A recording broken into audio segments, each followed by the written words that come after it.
Hello students, welcome to our channel I पढ़ाई।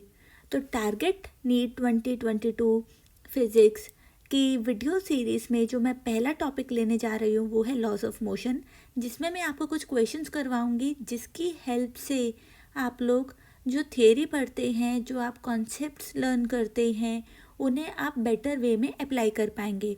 Okay, तो बिना टाइम वेस्ट किए हम लोग कुछ क्वेश्चंस जो हैं वो ट्राई करते हैं।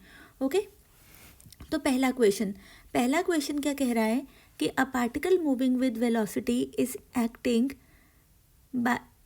By three forces shown by the vector triangle P Q R. The velocity of the particle will. Okay, तो हमें ऐसा कहा गया है कि एक पार्टिकल पर इस तरह से फोर्सेस लग रही हैं P Q R, like this. Okay, अब आप देख सकते हो कि ये जो फोर्सेस हैं ये एक क्लोज्ड ट्रायंगल बना रही हैं। ठीक है, ये क्या कर रही हैं, ये एक क्लोज्ड ट्रायंगल बना रही हैं। और हम लोग ये जानते हैं, वेक्टर्स में हम लोगों ने ये कॉन्सेप्ट पढ़ा है कि जब भी तीन वेक्टर्स एक क्लोज्ड फिगर फॉर्म करते हैं लाइक दिस और लाइक दिस, तो उनका जो वेक्टर सम होता है वो हमेशा क्या होता है, ज़ीरो। इसका मतलब ये हुआ कि ये जो तीन फोर्सेस यहाँ पे लग रही हैं इनका जो रिजल्टेंट होगा वो क्या होगा, ज़ीरो। यानी कि जो नेट फोर्स होगी जो पार्टिकल पे लग रही होगी दैट विल बी ज़ीरो। तो अब हमसे पूछा है कि velocity of particle will. Okay, तो आप लोगों को पता है जो नेट फोर्स होती है वो क्या होती है, mass into acceleration. Okay, this will be zero. और हम लोगों को ये पता है कि एक्सीलरेशन क्या होती है। एक्सीलरेशन क्या होती है बताओ, acceleration is rate of change of velocity, तो यानी कि D D T of V. Okay, so this will be zero. अब यहाँ पे मास तो ज़ीरो हो नहीं सकता क्योंकि पार्टिकल है, हमें पता है, इसलिए क्या ज़ीरो होगा, D D T of V जो है वो ज़ीरो होगा। यानी कि rate of change of velocity zero होगा, जिसका मतलब ये हुआ कि velocity will not change.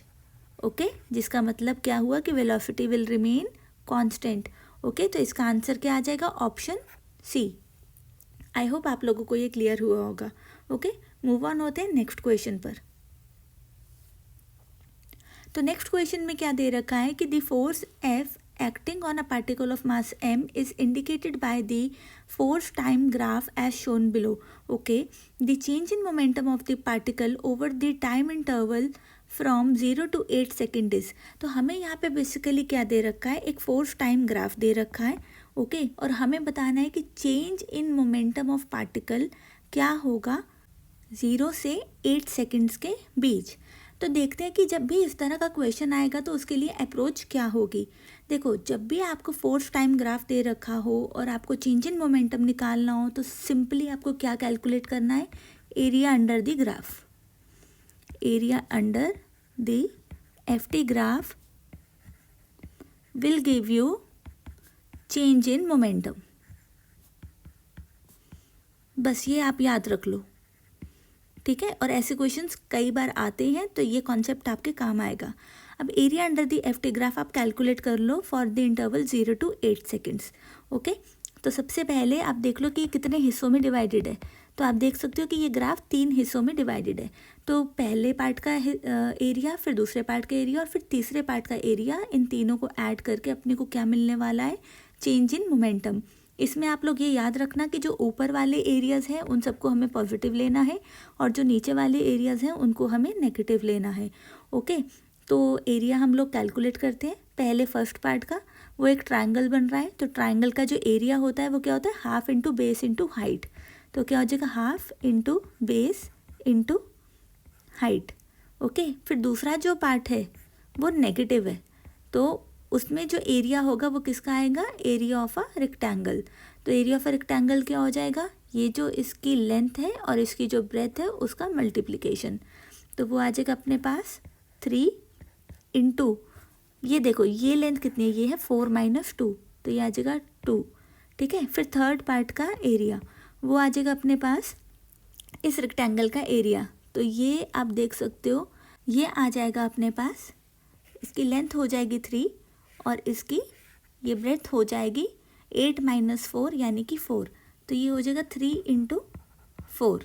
Okay, this will be equal to change in momentum. अब आप इसको कैलकुलेट कर लो. 6 minus 6 plus 12 equal to change in momentum. तो अपना आंसर आ जाएगा 12 न्यूटन सेकेंड. ओके, तो change in momentum means 12 newton second, यानी कि आंसर आ जाएगा ऑप्शन सी. ओके, आगे बढ़ते हैं. A stone is dropped from height h. It hits the ground with certain momentum p. If the same stone is dropped from a height 100% more than the previous height, the momentum when it hits the ground will change by. Okay, तो क्या कह रहे हैं ये कि एक stone को हमने कुछ सर्टेन हाइट h से ड्रॉप किया, ठीक है, and it hits the ground with certain momentum p. Okay, p से हिट करता है. अब ये कह रहे हैं कि अगर हम इसी स्टोन को 100% ज़्यादा हाइट से ड्रॉप करें, 100% ज़्यादा हाइट मतलब क्या हो गया, h प्लस 100% ऑफ h, ठीक है, तो ये हो गया कितना 2h, यानी कि अब हमने इसको 2h हाइट से ड्रॉप किया. तो अब ये पूछ रहे हैं कि ये जो नए मोमेंटम से अब इसको हिट करेगा, ग्राउंड को हिट करेगा, तो नए मोमेंटम और जो प्रीवियस मोमेंटम था उसमें परसेंटेज चेंज कितना आएगा. ओके, तो चलो इसको सॉल्व करने की कोशिश करते हैं. सबसे पहले इसमें हम ये अप्रोच लगाएंगे कि भाई अगर हम किसी भी बॉल को h हाइट से थ्रो करते हैं तो जब वो ग्राउंड को हिट करता है तो उसकी वेलोसिटी कितनी होगी. तो उसके लिए हमें फॉर्मूला पता है कि वो होगा √2gh, ठीक है. अब हमें पता है मोमेंटम जो है that is m into v, यानी कि मास इंटू वेलोसिटी, तो वो हो जाएगा m इंटू √2gh. तो ये हो गया भाई केस 1 के लिए मोमेंटम की वैल्यू. ओके, अब केस 2 में क्या है, केस 2 में हमने हाइट को डबल कर दिया, तो जो नई वेलोसिटी है that will be equal to √2g into 2h. Okay, तो ये कितनी हो जाएगी, यहाँ पर आप 2 को बाहर ला सकते हो और √gh ऐसे लिख सकते हो. तो ये हो गई नई वेलोसिटी. अब नया मोमेंटम क्या हो गया, नया मोमेंटम हो गया मास इंटू न्यू वेलोसिटी, यानी कि m इंटू 2√gh. ओके, तो ये हो गया नया मोमेंटम. हमसे पूछा क्या है, the momentum when it hits the ground will change bye, यानी कि परसेंटेज चेंज पूछा है. तो परसेंटेज चेंज जो है वो क्या होगा, उसमें हमें करना पड़ेगा delta p divided by original momentum into 100. Okay, delta p क्या होगा, new momentum minus old momentum divided by old momentum into 100, ठीक है. अब जो नया मोमेंटम है वो है m into 2 into √gh minus old momentum कितना है m into √2gh divided by √2gh into 100. Okay, यहाँ पर m भी आ जाएगा. अब आप देख सकते हो कि हम कुछ चीज़ें यहाँ से कॉमन निकाल सकते हैं, तो हम m √gh को कॉमन निकालते हैं ऊपर न्यूमरेटर में से, तो अंदर अपने पास बचेगा 2 minus √2 divided by m √2 into √gh into 100. अब यहाँ पे आप देख सकते हो कि m और m कैंसिल हो गया और √gh से कैंसिल हो गया, ठीक है. तो अपने पास क्या बचा, 2 माइनस √2 अपॉन √2 इंटू 100, ठीक है. इसको अब आप क्या लिख सकते हो, देखो हम डिवाइड अगर कर दें तो ये हो जाएगा √2 माइनस 1 इंटू 100. √2 की वैल्यू 1.414 माइनस 1 इंटू 100, तो ये हो गया 0.414 इंटू 100, यानी कि कितना आ गया अपने पास, ये 41.4%. ओके, तो मोमेंटम कितने से चेंज हुआ, अप्रॉक्सीमेटली आप कह सकते हो कि 41% से चेंज हुआ. आई होप क्लियर है आपको. ओके, आगे बढ़ते हैं. ओके, तो नेक्स्ट क्वेश्चन क्या है कि a body of mass m hits normally a rigid wall with velocity v and bounces back with the same velocity, the impulse experienced by the body is. बहुत ही simple question है लेकिन important भी है। तो एक जो बॉडी है जिसका मास m है वो एक वॉल को हिट करती है विद वेलोसिटी v, और जब वो बाउंस बैक करती है तो वो एक्चुअली यहाँ पे लिखना चाहिए था with same magnitude of velocity, यहाँ पे लिखना चाहिए था इनको स्पीड, वो सेम स्पीड से बाउंस बैक करती है। तो हमें बताना है कि impulse experienced by the body क्या होगा।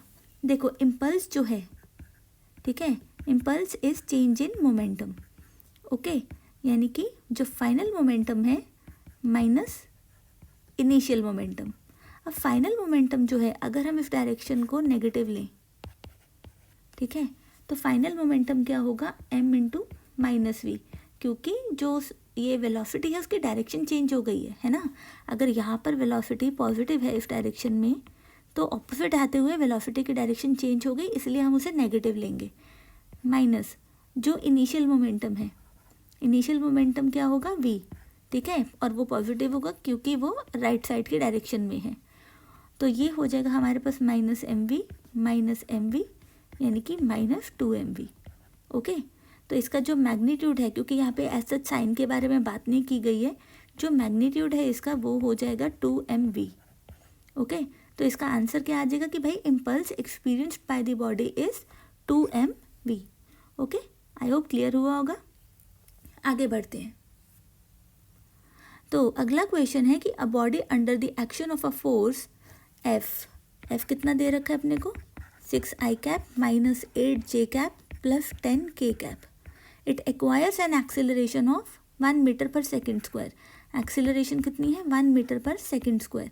हमें बताना है कि बॉडी का जो मास है वो कितना होगा, ओके।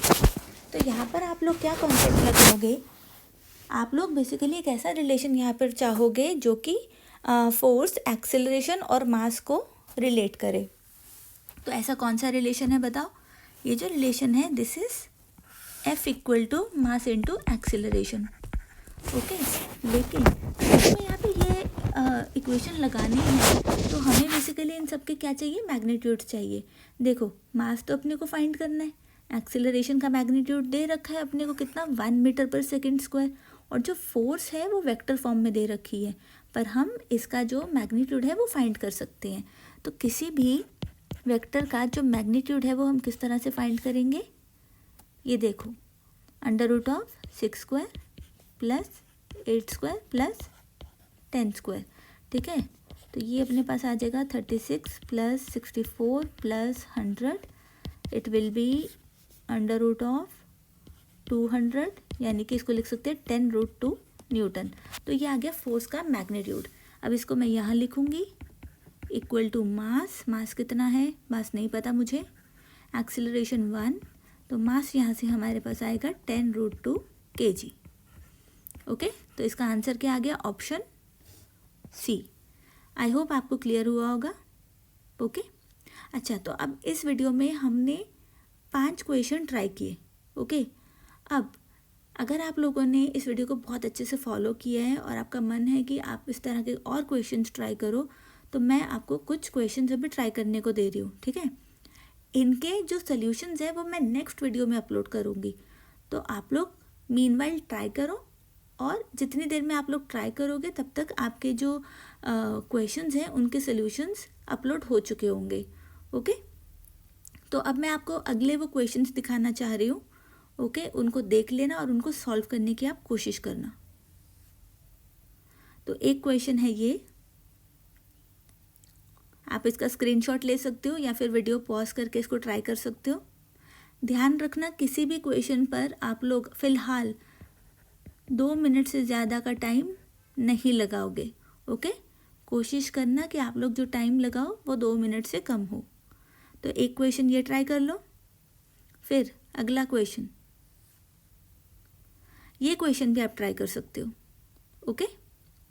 ये क्वेश्चन ट्राई करो, होता है तो अच्छी बात है, नहीं होता तो कोई दिक्कत नहीं, मैं करवा दूंगी आपको।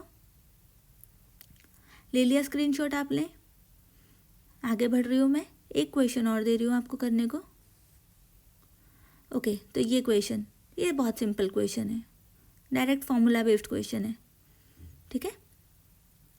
वीडियो पॉज करके ट्राई कर सकते हो। चलो एक क्वेश्चन और करते हैं। ये रहा, ऑलमोस्ट सेम सेम क्वेश्चन हैं, राइट। तो अगर आपका पीछे एक जो क्वेश्चन मैंने दिखाया था वो हो जाएगा तो आपका ये क्वेश्चन भी ऑटोमेटिकली हो जाएगा। ओके, इसका भी स्क्रीनशॉट ले लो। आगे बढ़ती हूँ तब तक। लास्ट क्वेश्चन अब मैं आपको दे रही हूँ आज के लिए, लास्ट क्वेश्चन। तो ये लास्ट क्वेश्चन है जो मैं आपको दे रही हूँ ट्राई करने के लिए, क्योंकि जो नेक्स्ट वीडियो आएगी ना उसमें ये जो क्वेश्चन नंबर 6 से लेके क्वेश्चन नंबर 10 तक क्वेश्चन है ना, इनके सोल्यूशंस में अपलोड करूँगी। ओके, ठीक है बच्चों, तो आप लोग मेहनत करते रहो, ठीक है। मैं पूरी तरह से आप लोगों की हेल्प करूँगी।